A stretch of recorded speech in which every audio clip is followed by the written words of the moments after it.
Hey everybody, thanks so much for joining me for another video. Today I'm going to be talking about change, the change process, and some tips and things that I use to get through a very difficult change.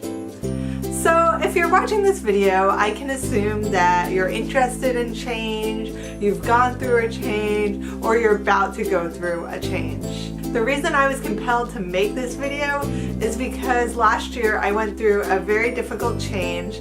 I changed colleges from UNF in Jacksonville to FSU in Tallahassee. And it was very difficult for me to acclimate to FSU after going to UNF, which was such a tiny university.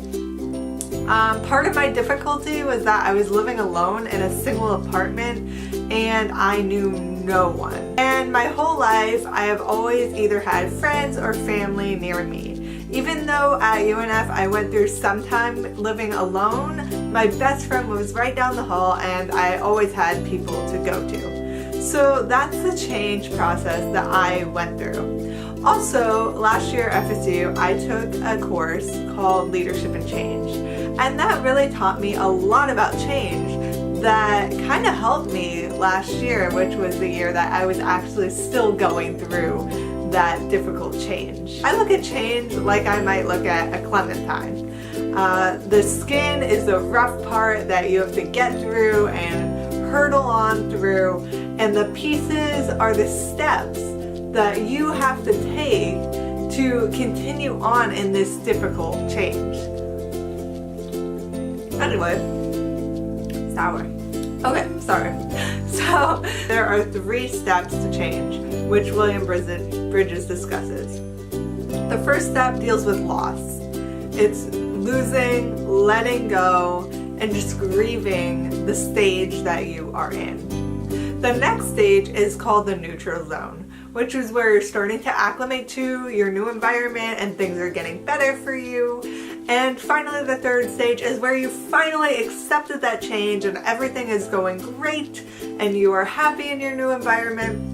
And I finally did get to that point at FSU where I felt loved and acknowledged and happy, and I still feel that way a lot at FSU. So some tips I have for you concerning getting through that hurdle, that change, begins with making sure you have someone to talk to through this difficult time. At that time, I talked to my mom and I talked to my best friend on the phone all the time, and I am super grateful for them.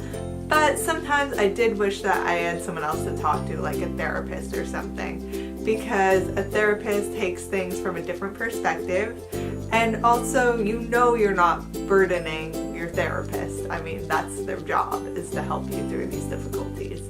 So I would recommend that, even though I personally have never tried therapy. I think it could be useful, and I know people who have really benefited from therapy. My next step is make sure you're being adventurous. Go out of your comfort zone, explore the area, go biking, try new things that you may not have done if you had a ton of friends by your side.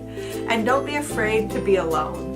And I know that's easier said than done, but honestly, it will take you far. You will meet people just by going out and doing things and showing your face. Step 3, don't talk down to yourself. Don't get down on yourself. And I know this is kind of self-evident, and it's another one that's easier said than done.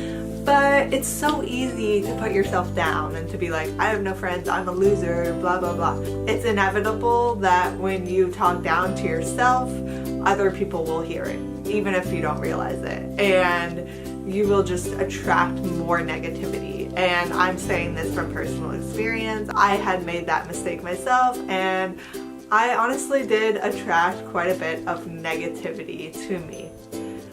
I knew that I was going down this course, and I said, hey, nope, bring yourself back up. And that's what I did. That I had to make that conscious decision, and it took me a while to get there. It is so important to make sure that you're staying busy. Join clubs, get a job, do something creative, work on projects, anything to stay busy.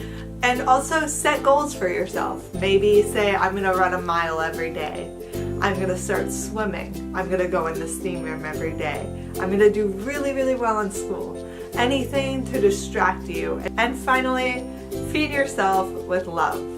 Remember that you are deserving and you can get through this difficult time. And also remember, you always have a choice. If things get too difficult, you're not a terrible person to turn around and go back. Remember that you have a choice. You decided to change in the first place, and obviously there was a reason for that change. So remember your purpose, remember what compelled you, and remember that you are a wonderful being no matter what, and you will get through this, and you can get through it, and anything is possible. Try to stay positive. And I know it's so difficult, it's easier said than done, but this is what I had to do and it worked. It definitely worked. Right now I still go to FSU and my feelings towards FSU have definitely shifted. I really feel like I have a community there, a home, people I can call my friends, and I have way more people to call, way more things to do, and I just feel like overall it was a very good decision for me to stay at FSU. And not everyone has the same experience with change. I would love to hear your experiences. I would love to hear your thoughts. Please comment down below on this video. And if you like this video, please subscribe. Thank you. I hope you have a great day. Remember the Clementine. Pieces of change are never easy. Some are sour, but keep at it. Oh my god. That was sour. Anyway. Have a good day. Thank you.